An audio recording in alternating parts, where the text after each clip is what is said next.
तो दोस्तों नमस्कार, एक बार फिर से स्वागत है आपके अपने यूट्यूब चैनल देव जी के ट्रिक्स में। तो दोस्तों हमारे चैनल पर एलटी ग्रेड की बेहतर तैयारी आपकी चल रही है। आप देख सकते हैं एडमिट कार्ड आ गया है और काफ़ी लोग यहाँ पर अभी भी डाउट में थे कि आपका हिंदी का जो पेपर है उसमें 120 क्वेश्चन होंगे। अब एडमिट कार्ड में लिख कर आया है 30 क्वेश्चन जो आपके होंगे वो आपके सामान्य ज्ञान के भी होंगे। और ये हम आपको पहले से ही आपको तैयारी करवा रहे थे जीके की, और कहते थे कि ये जो आपके 30 क्वेश्चन है वो आपके कॉमन हैं। आप चाहे मैथ से हों, चाहे आप हिंदी से हों, आप या किसी भी सब्जेक्ट से हैं, 30 क्वेश्चन आपको जीएस में पढ़ना ही पड़ेगा। अगर अभी तक आपने नहीं पढ़ा है ना, बिल्कुल तैयारी नहीं किया है, तो प्ले लिस्ट में लगभग हमने यहाँ पर 20 से 25 पार्ट हमने बना दिया है जीके का। उतना आप पढ़ लेंगे, उद्धार आपका हो जाएगा जीके में। क्योंकि हम जो आपको जीके देते हैं वो आपके लेवल और सिलेबस के अकॉर्डिंग आपको देते हैं। तो आप लोग प्ले लिस्ट के माध्यम से उन सभी वीडियो को आप लोग क्रम से आप लोग देख डालिएगा। छोटे छोटे आपके वीडियो हैं, तो आपकी जो 30 नंबर है वो आपके कह सकते हैं अनिवार्य हैं। अगर उसमें आप पास नहीं होते हैं तो समझो कि आप किसी भी मानी कि आपको अपने मेन सब्जेक्ट में पास नहीं होंगे, इसलिए आपको जीके में पास होना अनिवार्य है। ठीक है ना। तो चलिए स्टार्ट करते हैं। राधे राधे, वेलकम है, स्वागत है, अभिनंदन है। सर जी पहला क्वेश्चन आपका दिया गया और आपसे कह रहा है कि संविधान के अंतर्गत भारतीय लोकतंत्र के आदर्शों को हम कहाँ देख सकते हैं। तो आप कहेंगे सर जो भारत के जो आदर्श हैं, यानी भारतीय लोकतंत्र में जो हमारे आदर्श दिखते हैं वो आपके कहां पर, तो आपकी प्रस्तावना में है। यानी देखा जाए तो आपके भारतीय संविधान के अंतर्गत भारतीय लोकतंत्र के जो आदर्श हैं उसकी झलक हमें भारतीय संविधान के प्रस्तावना में देखने को मिलती है। प्रस्तावना के माध्यम से ही हम लोग अपने सार, उपेक्षा, उद्देश्य और लक्ष्य तथा दर्शन को प्राप्त कर सकते हैं। यानी यही आपका प्रस्तावना है जो कि आपके लिए एक प्रकार से लोकतंत्र है। आइएगा सर नेक्स्ट क्वेश्चन को आते हैं। क्वेश्चन आपसे दिया गया है कि भारतीय संविधान पूर्णतः किस तिथि से लागू हुआ था। यहाँ पर देखा जाए तो हमने कहा सर जी भारतीय संविधान पूर्णतः देखो दिया गया है, यानी आप कहेंगे 26 जनवरी 1950 से सर जी क्या हुआ था, ये पूर्ण रूप से आपका लागू हुआ था। लेकिन हमने कहा सर बनकर तैयार हुआ था 26 नवंबर 1949 को, जो पूरी तरह से बन गया था वो 26 नवंबर 1949 को, लेकिन लागू जो हुआ था वो 26 जनवरी 1950 से लागू हुआ था। दोस्तों याद रखना है। यहाँ पर सर आगे बढ़ते हैं। क्वेश्चन दिया गया है कि सैंधव सभ्यता का महान स्नानागार कहाँ से प्राप्त हुआ है। यहाँ पर देखा जाए तो सैंधव सभ्यता का जो महान स्नानागार है, तो सर जी ये जो आपका मिला है वो मोहनजोदड़ो, यानी आपका जो आंसर बनेगा वो फर्स्ट हो जाएगा, मोहनजोदड़ो से मिला है। दोस्तों याद रखना है, ऑप्शन नंबर आपका फर्स्ट हो जाएगा। यहाँ पर क्वेश्चन दिया गया है और आपसे कह रहा है कि हेलियोडोरस का बेस नगर अभिलेख संदर्भित करता है। हेलियोडोरस का नाम कभी ना कभी आपने सुना होगा जरूर, है ना। यहाँ पर देखा जाए तो सर जी यहाँ पर देखा जाए तो जो हेलियोडोरस का बेस नगर है ये अभिलेख है, और ये अभिलेख जो आपका है केवल वासुदेव से आपका है। यानी यहाँ पर देखा जाए इससे पता चलता है कि जो तक्षशिला के यवन राजदूत थे, है ना, हेलियोडोरस ने भागवत धर्म ग्रहण किया था और इस स्तंभ की स्थापना करवाकर उसकी पूजा भी किया था। तो यहाँ पर देखा जाए तो यहाँ पर जो भागवत और वासुदेव को देव देश यानी कह सकते हैं देव देवस अर्थात देवताओं का देवता कहा गया है। तो यहाँ पर आंसर आपका डी नंबर इसका राइट हो जाएगा। ठीक है ना। नेक्स्ट क्वेश्चन आपसे दिया गया और आपसे कह रहा है कि निम्न में से किस मुगल बादशाह का 2 बार राज्याभिषेक हुआ था। तो कहेंगे सर ये जो आपका है औरंगजेब का जो आपका राज्याभिषेक हुआ था 2 बार आपको हुआ था। पहली बार जो हुआ था वो आपके दिल्ली में हुआ था, है ना, और आपके 1658 में हुआ था। दूसरी बार जो आपका राज्याभिषेक हुआ था वो आपके 1659 में आपका हुआ था। ठीक है ना। तो सर जी यहाँ पर देखा जाए तो इसका आंसर आपका डी बनेगा। नेक्स्ट क्वेश्चन दिया गया है, कह रहे कौन सी घटना सबसे पहले हुई थी। ऐसे क्वेश्चन बहुत आईएमपी आपके होते हैं और आयोग आपका पूछता भी है। हमने कहा सर जी खेड़ा जो आपका हुआ था सर जी आपके 1918 को एक घटना हुई थी। सविनय अवज्ञा आंदोलन पूछा गया है, तो आप कहेंगे सर सविनय अवज्ञा आंदोलन तो आपका 1930 में घटना घटित हुई। सर जी असहयोग आंदोलन जो आपका है ये आपका कब, तो आपके 1920 में घटना हुई थी। चंपारण सत्याग्रह जो आपका है वो 1917 में हुई थी। आपसे पूछा सबसे पहले, बस आपका आंसर मिल चुका है सर जी कि चंपारण जो आपका 1917 है ये घटना सबसे पहले हुई थी। ऑप्शन आपका डी हो जाएगा। सर जी क्वेश्चन दिया गया है पूर्वी तटीय मैदान का एक अन्य नाम क्या है। तो पूर्वी तटीय मैदान का एक अन्य नाम क्या है, यानी पूर्वी तट आपका है क्या, तो आप कहेंगे सर पूर्वी तट आपका ये वाला है। और यहाँ पर देखा जाए तो सर जी यहाँ पर जो आपका है कोरोमंडल तटीय मैदान, यानी सर जी 7 नंबर का ऑप्शन आपका सी नंबर इसका राइट हो जाएगा। यहाँ पर जो पश्चिमी वाला है उसको मालाबार तट कहते हैं। गुजरात वाला जो आपका एरिया है उसे हम लोग यहाँ पर गुजरात से गोवा वाला कोंकण तट कह देते हैं।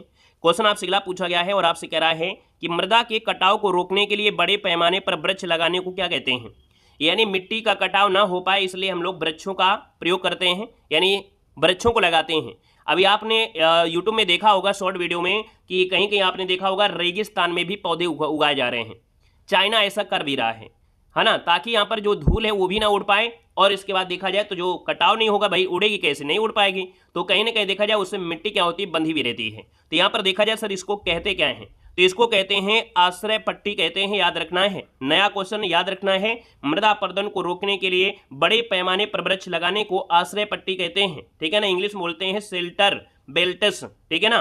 तो वनीकरण द्वारा भी मृदा कटाव को रोका जा सकता है। तो सर जी इसका जो आपका आंसर है वो आपका फर्स्ट नंबर राइट हो जाएगा। क्वेश्चन आपसे अगला पूछा गया है, एल नीनो आपकी क्या है। तो कभी आपने पढ़ा होगा गर्म धाराएं और ठंडी धाराएं, वहीं पर सजी देखा जाए एल नीनो का जो प्रभाव है ना, लगभग 4 साल के अंतराल में आता है। 4 साल में कभी बाढ़ के प्रकोप देखने को मिलते हैं, तो 4 साल में कभी कभी आपको सूखे के भी आपको देखने पड़ते हैं। ये एल नीनो और जो ला नीनो होता है उन्हीं का असर होता है। तो सर जी यहाँ पर देखा जाए 9 नंबर में, तो ये उष्ण समुद्री धारा होती हैं। जो एल नीनो होता है ये क्या होता है सर, ये उष्ण समुद्री धाराएं होती हैं। आपका जो आंसर बनेगा सर जी यहाँ पर क्या हो जाएगा, यहाँ पर आंसर आपका बन जाएगा ए नंबर राइट हो जाएगा, उष्ण समुद्री धारा बनेगा।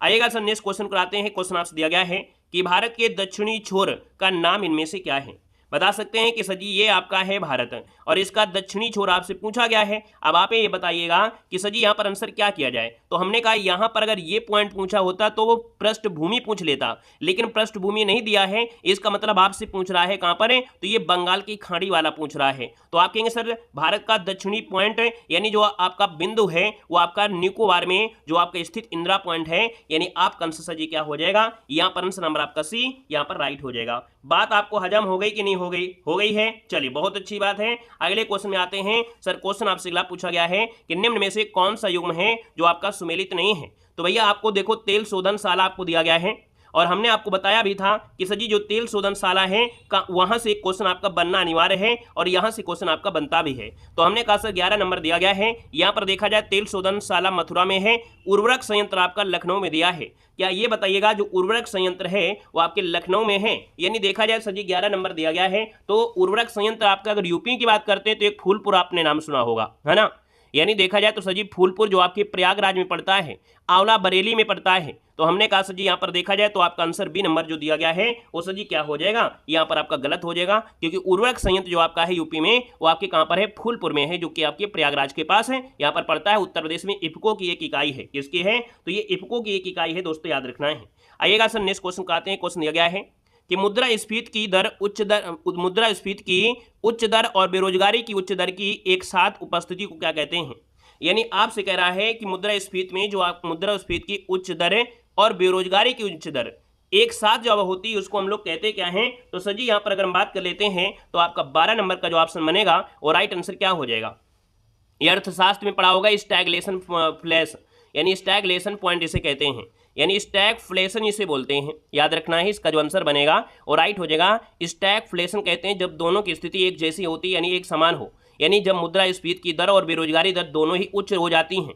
तो यहाँ पर देखा जाए तो इसका आंसर आपका बी बनेगा। नेक्स्ट क्वेश्चन दिया गया है कि विश्व पर्यावरण दिवस जो मनाया जाता है ये सर जी कब मनाते हैं। यहाँ पर बताना है कि सर जी विश्व पर्यावरण दिवस जो मनाते हैं ये कब मनाते हैं। क्वेश्चन नंबर आपका 13 है। अब आप सभी लोग जानते हैं कि सर जी 5 जून को मनाते हैं, यानी सर जी ऑप्शन नंबर आपका बी यहाँ पर आपका राइट हो जाएगा दोस्तों, याद रखना है।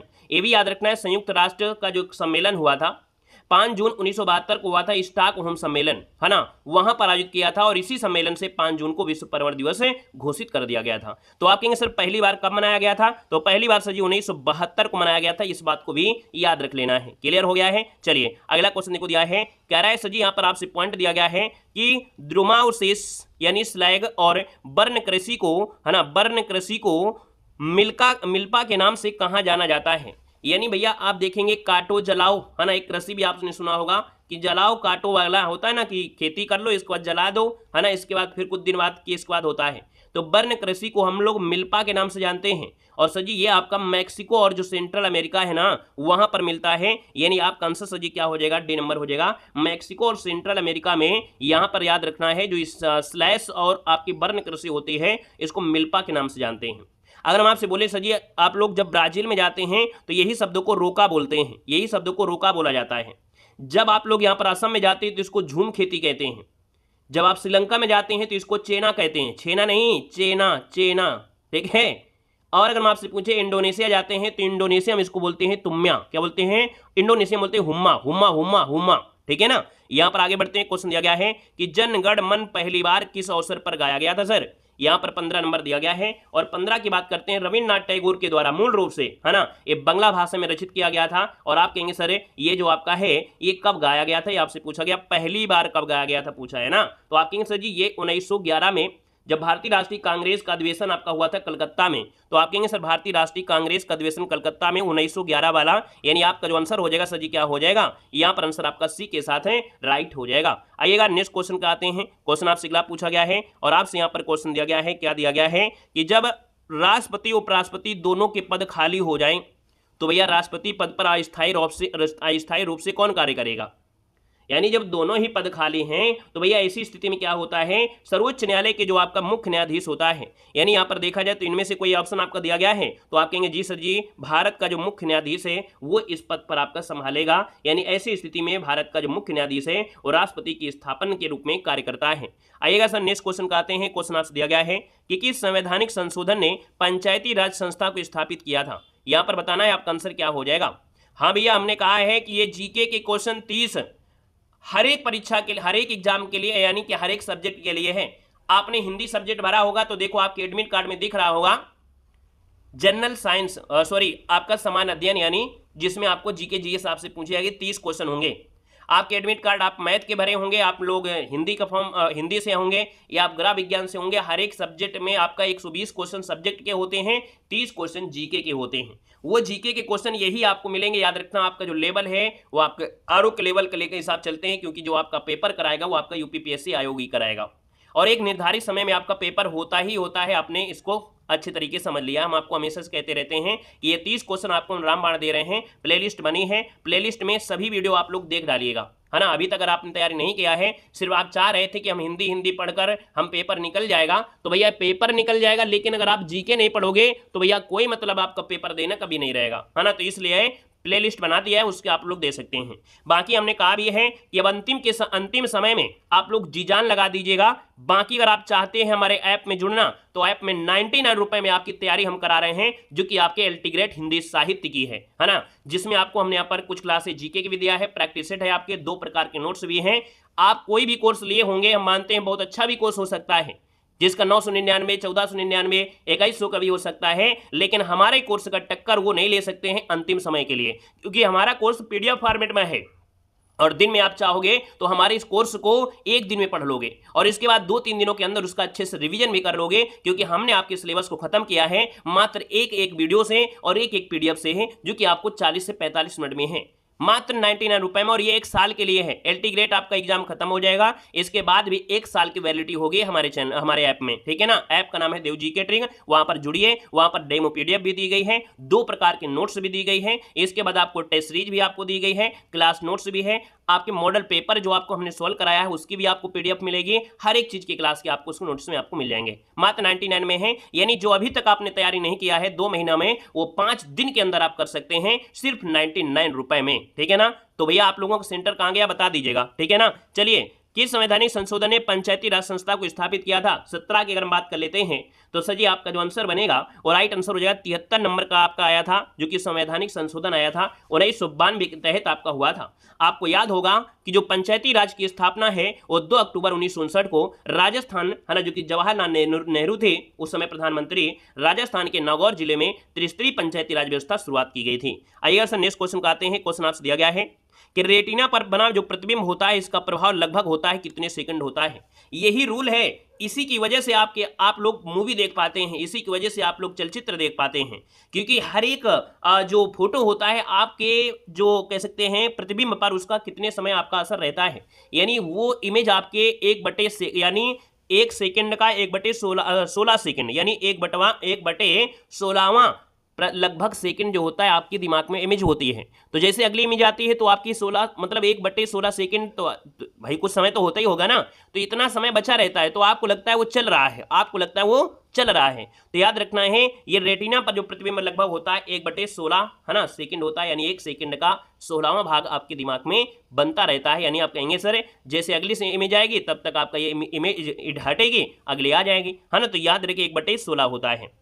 क्वेश्चन देखो दिया है, रजत को दूरदृष्टि दोष यानी हाइपर मेटोपिया है, नेत्र रोग विशेषज्ञ दृष्टि को सही करने के लिए किस प्रकार का लेंस का सुझाव करेंगे। यानी भैया दूरदृष्टि दोष है उसको, और दूर दृष्टि दोष है तो इसका मतलब है कि आप क्या बोलेंगे सर, यानी भैया पास की वस्तु देखने में परेशानी हो रही है और पास आने वाली प्रकाश की किरणें है ना फैली हुई आपको लगती हैं, यानी रेटिना पर केंद्रित करने के लिए उत्तल लेंस की जरूरत होगी। तो उत्तल लेंस होगा, उत्तल लेंस को इंग्लिश में क्या बोलते हैं भाई, क्या बोलते हैं इंग्लिश में, उत्तल लेंस को क्या बोलते हैं, कॉन्वेक्स बोलते हैं, कॉन्वेक्स। और कॉन्वेक्स जो आपका दिया है वो आपका आंसर फर्स्ट हो जाएगा। क्वेश्चन आपसे अगला है, न्यूरॉन क्या होता है। चलिए भाई न्यूरॉन क्या होता है बताना है, न्यूरॉन आपका है क्या।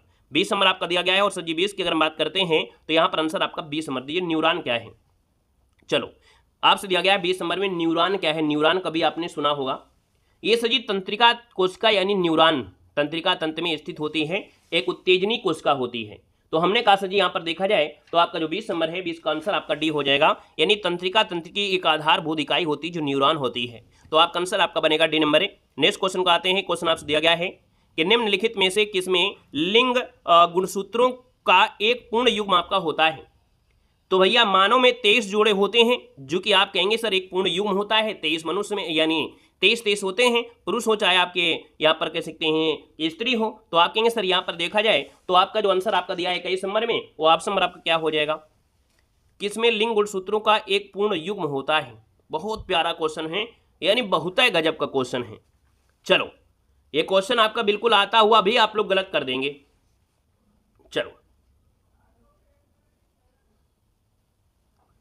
चलो देखो याद रखना, इसका आंसर आपका जो बनेगा वो सजी आपका बनेगा बी नंबर, केवल स्त्री। केवल स्त्री होगा, कैसे सजी होगा अब आपको हम समझाने का प्रयास करेंगे। हमने कहा मानव में 23 जोड़े गुणसूत्र होते हैं, आपने पढ़ा है, जिसमें 22 जोड़े ऑटोसोम्स यानी दैहिक गुणसूत्र होते हैं। जो 23वां जोड़ा होता है वो एलोम्स यानी लिंग गुणसूत्र कहलाता है। आपको याद होगा कि अगर कोई बच्चा होता है तो उसका लिंग का निर्धारण पिता के गुणसूत्र से होता है। तो आपको मालूम है वो जो एक गुणसूत्र होता है वो अल्टरनेट हो गया, यानी वो जो गुणसूत्र हो गया वो 23 के साथ मैचिंग तोड़ कर नहीं रहा है। लेकिन सजीव पूर्ण युग्म आप जो बना रहा है वो आपका केवल स्त्री में होगा, क्योंकि इसका जो स्त्रियों को गुणसूत्र हो तो बराबर होंगे, लेकिन मनुष्य का एक गुणसूत्र ऐसा होता है जो क्या हो जाता है 23वां जो जोड़ा होता है कहीं ना कहीं वही क्या करता है, उसका निर्धारण करता है। तो इसलिए हम लोग कह सकते हैं कि पुरुषों का नहीं होगा, यहाँ पर केवल स्त्रियां हैं जो कि एक पूर्ण युग्म ही बनाती है, यानी 23 जोड़े इनके पास होंगे। लेकिन जो पुरुषों में होता है वो एक जोड़ा होता है लिंग का निर्धारण करने के लिए। तो इसलिए आपका आंसर बी हो जाएगा। बात आपको समझ में आ गई होगी। आइएगा नेक्स्ट क्वेश्चन आते हैं। क्वेश्चन दिया गया है उत्तर प्रदेश में कितने कृषि जलवायु क्षेत्र आपके पाए जाते हैं। यूपी जीके से भी आपको 3 क्वेश्चन आपके कम से कम आपके पूछे जा सकते हैं। तो उत्तर प्रदेश में सजी जलवायु कृषि आपके 9 है, यानी ऑप्शन नंबर आपका सी इसका राइट हो जाएगा। दोस्तों याद रखना है। अगला क्वेश्चन दिया गया है दुधवा राष्ट्रीय उद्यान किस जनपद में आपका है। दुधवा राष्ट्रीय उद्यान, तो सजी दुधवा राष्ट्रीय उद्यान उत्तर प्रदेश मिलेगा। उत्तर प्रदेश में कहाँ मिलेगा, तो आपकी लखीमपुर खीरी मिलेगा, यानी सजी ऑप्शन नंबर आपका क्या बन जाएगा, यहाँ पर सी नंबर इसका राइट हो जाएगा, जो कि एक प्रोजेक्ट टाइगर रिजर्व भी इसको यहाँ पर माना गया है, यानी उसका एक भाग है। तो ऑप्शन नंबर आपका सी इसका राइट हो जाएगा। नेक्स्ट क्वेश्चन आते हैं। क्वेश्चन आपसे अगला पूछा गया है और अगले क्वेश्चन की बात करते हैं। तो आपके एग्जाम में लगभग 3 क्वेश्चन आपके यहाँ पर देखा जाए तो आपके मैथ के भी आएंगे। कितने आएंगे सर जी, 3 क्वेश्चन लगभग आपके मैथ के भी आपके पूछे जाएंगे, याद रखना है। अब यहाँ पर देखिए हम आपके मैथ के टीचर तो नहीं हैं, लेकिन फिर भी हम आपको प्रयास है कि आपको समझ में आ जाएगा। ठीक है, थोड़ा ध्यान दीजिएगा। हमने कहा a, b से 15% अधिक है ना, जो आपसे दिया गया है और कह रहा है यहाँ पर देखो दिया है a जो आपका है वो कहीं ना कहीं दिया गया है 15% से क्या है सर जी, अधिक आपका है। जब अधिक दिया गया है पेन का है नहीं चल रहा भैया, अच्छा ये लगा हुआ है। हाँ चलिए, a, b से 15% अधिक है ना, b a से कितने परसेंट कम है, दशमलव के 2 स्थान तक आपको निकालना है। बहुत ही आसान है। हमने कहा a अनुपाते जो दिया गया है वो क्या दिया गया है सर जी, यहाँ पर b दिया गया है। कितना दिया गया है, हमने कहा सर जी a b से 15% अधिक है, यानी सर जी a जो आपका है वो 115 आपका हो गया। तो सर जी दूसरा वाला कितना हो जाएगा, 100 ही तो आपका रहेगा, 100 रहेगा। एक सूत्र लगाइएगा परसेंट कमी वाला, परसेंट कमी क्या होता है a माइनस बी है ना, बटे क्या हो जाएगा सर जी, a हो जाएगा। यानी अगर यहाँ पर कह सकते हैं कमी हो या बढ़ी है उसी को नीचे आपको रख देना है, यानी आपका 100 आपका यहाँ पर हो जाएगा। तो a का मान सर जी यहाँ पर क्या है, a का मान आपका कितना हो जाएगा, 115 हो जाएगा। यहाँ पर b का मान सर जी कितना है, 100 आपका 10 हो जाएगा, सॉरी 100 आपका हो जाएगा, 100 हो जाएगा। बटे सर जी a का मान कितना है आपका 15 हो जाएगा, है ना, 115 आपका हो जाएगा। यानी सर जी आप देखेंगे तो आप कहेंगे सर यहाँ पर देखा जाए 15 बटे सर जी क्या हो जाएगा, है ना, 15 बटे 115 गुणते आपका 100 ही आपका निकला था। अब इसमें काट लीजिएगा, जब इसे आप काटेंगे तो आपके पास आंसर आ जाएगा सी नंबर। क्लियर है ना, यानी कोई दिक्कत नहीं है, सीधी बात है कि जो आपसे बोला जाए अगर कमी दिया है तो ऊपर घटा दीजिएगा, मेन वाली डिजिट नीचे हो जाएगी। और परसेंटेज निकाला है, परसेंट कर देना है। अगले क्वेश्चन को आते हैं। अगला क्वेश्चन आप समझिएगा। अगला सर जी क्वेश्चन आपको जो दिया है उसको भी समझेंगे तभी समझ में आ जाएगा। हमने कहा सर जी ए कामा बी का मान सर जी कितना है, ए अनुपाते बी का जो आपका मान है वो सर जी कितना है, यहाँ पर 3 अनुपाते कितना है आपका 5 दिया गया है। वहीं पर आपसे पूछा गया है कि सर जी बी अनुपाते सी का मान जो कितना है 2 अनुपाते यहाँ पर क्या है 3 है। हमको क्या करना है, इनमें डिजिट बराबर कर देना है। यानी यहाँ पर देखा है अगर इसमें गुणा कर दें हम 2 का और यहाँ पर गुणा हम कितने कर दें 5 का कर दें तो सर जी ए अनुपाते बी कितना बन जाएगा। देखो ए अनुपाते जो बी है वो आपका कितना हो जाएगा, 3 दूनी 6 हो जाएगा, अनुपाते 5 दूनी 10 आपका हो जाएगा कि नहीं हो जाएगा। फिर हम यहाँ पर बी अनुपाते सी निकालेंगे तो सर जी यहाँ पर देखा जाए 5 दूनी 10 हो जाएगा। इसके बाद अनुपात निकालेंगे 5 3 15 हो जाएगा, है ना। यानी यहाँ पर देखा जाए तो आप कहेंगे सर यहाँ पर जो अनुपात बन रहा है ना, जब आपका देखो सी का मान भी निकल के आ गया, यहाँ पर बी का मान निकल आ गया और ए का मान निकल गया, यानी 6 अनुपाते 10 अनुपाते 15 आपका हो गया, है ना। इस प्रकार से निकालना है, दोनों में यहाँ पर गुणा कर देना है बस, ठीक है। आगे का अगला क्वेश्चन आपका दिया गया है। अगला क्वेश्चन आपका दिया गया है क्या, यहाँ पर दिया है सर जी एक समलंब का क्षेत्रफल दिया है 384 है ना। यदि उसकी समानांतर भुजाओं का अनुपात 3 अनुपात 5 उनके बीच की दूरी जो आपकी है, लंब की जो दूरी है 12 सेंटीमीटर है, तो समांतर भुजाओं में से सबसे छोटी आपकी भुजा कौन सी है। यानी सबसे पहले हमको क्या करना पड़ेगा, एक यहाँ पर हम लोग चित्र बना दें हल्का सा, ठीक है ना। यहाँ पर ऐसे अगर हम आपसे बना देते हैं, एक हमने लंब डाल दिया यहाँ पर और इसके बाद यहाँ से आपका इस प्रकार से आपका लगभग बनकर तैयार हो गया। ये 12 सेंटीमीटर आपका लंब है। जो मतलब होता है कि जो समलंब की जो छोटी भुजा है वो 3x है, ठीक है। यहाँ पर देखो 3x है और इसके बाद यहाँ पर देखा जाए तो बड़ी भुजा जो आपकी है वो आपकी 5x है। समलंब का क्षेत्रफल क्या होता है 1/2 उड़ते क्या होता है, यहाँ पर देखा जाए तो आपका 3x + 5x, ठीक है 5x। इसके बाद क्या करता हूँ, उनकी भुज की दूरी, इन दोनों के बीच की जो आपकी दूरी है क्या है, इन बीच के जो आपकी दूरी होती है। तो हमने कहा सर इसका क्षेत्रफल आपका दिया गया है 384, कितना दिया है 384। इसके बाद 1/2 आपका हो गया, 1/2 आपका 2 हो जाएगा, है ना। अपना आप कॉपी में करिए साफ साफ। यहाँ पर 3x प्लस आपका 5x आपका हो गया, है ना, इंटू आपका दूरी दी गई है 12 दिए गए हैं, इंटू 12 आपका हो गया। अब यहाँ पर अगर x का मान निकाल लिया जाएगा तो x का मान सर जी आपका निकलता है 8, x का मान निकलेगा पूरे में से 8 निकलेगा।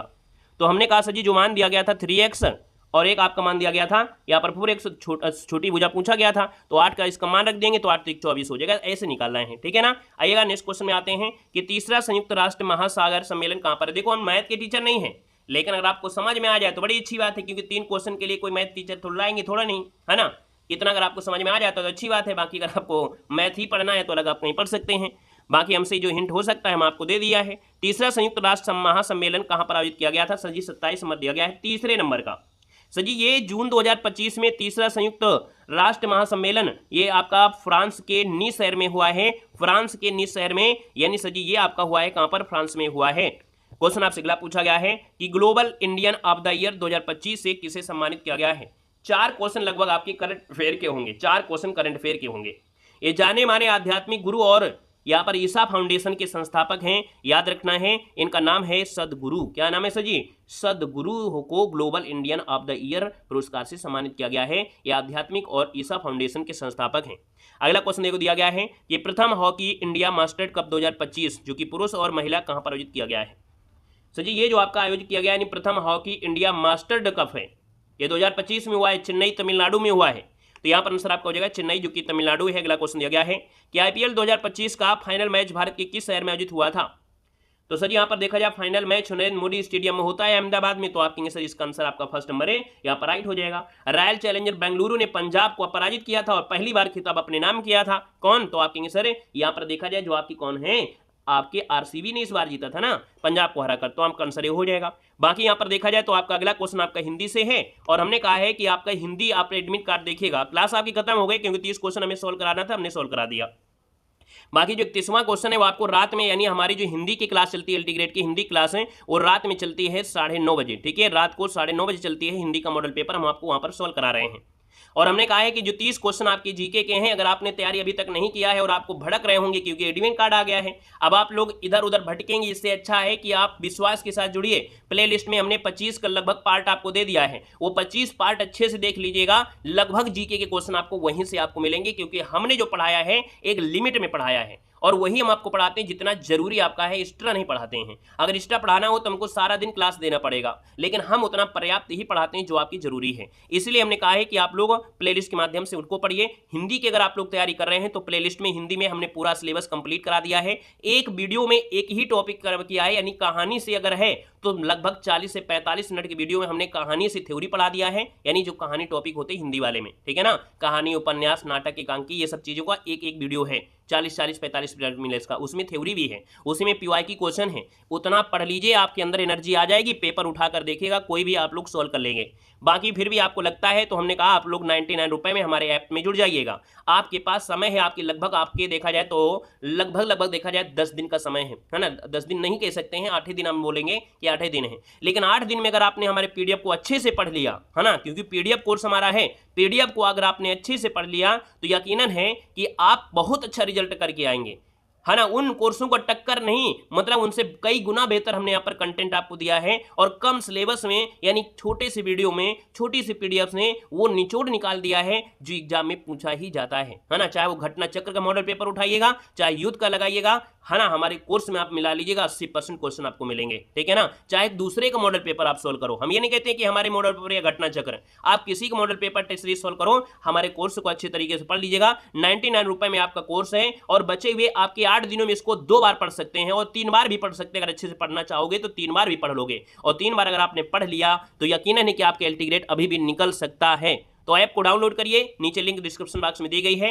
देव जी के ट्रिक ऐप है, हिंदी साहित्य वाला आपको कोर्स परचेज करना है ना। हिंदी साहित्य वाला कोर्स परचेज करना है, 99 एक साल की वैलिडिटी हो गई। ये परीक्षा तो अभी खत्म हो जाएगी 6 तारीख को, लेकिन 1 साल तक आप जुड़े रह सकते हैं, और आपकी जो भी परीक्षा आपकी अच्छे खास एग्जाम की होंगी या हिंदी साहित्य से होगी वो आपके निकल जाएंगे। तो चलिए सर जी, आज के लिए इतना रखते हैं, मिलते हैं हम लोग अगली क्लास में। और अगली क्लास हमारी 8:50 में हिंदी की चलती है, व्याकरण की, और रात 9:30 बजे चलती है एलटी ग्रेड के मॉडल पेपर की, ठीक है ना। बाकी आपको 1-2 दिन के बाद आपको मैराथन क्लास हम शुरू कर देंगे, वो आपकी history, polity, geography, current affair, है ना, और यहाँ पर देखा जाए यूपी जीके की भी, है ना। 5 मैराथन हम आपको देंगे। बाकी हिंदी साहित्य की मैराथन क्लास हमने पूरा करवा दिया है। हमारा जो आपका एक लक्ष्य था कि हिंदी साहित्य में आपको डर ना लगे, हिंदी साहित्य में अच्छा करके आए अपने सब्जेक्ट में, तो हम आपके टीचर हैं हिंदी के, है ना। तो हिंदी हमने पूरी तरीके से कवर करा दिया है। बाकी जो जीके 30 क्वेश्चन आती है, बस इतना पढ़ लीजिएगा, उद्धार हो जाएगा, ठीक है ना। चलिए, धन्यवाद सभी को, जय हिंद, वंदे मातरम।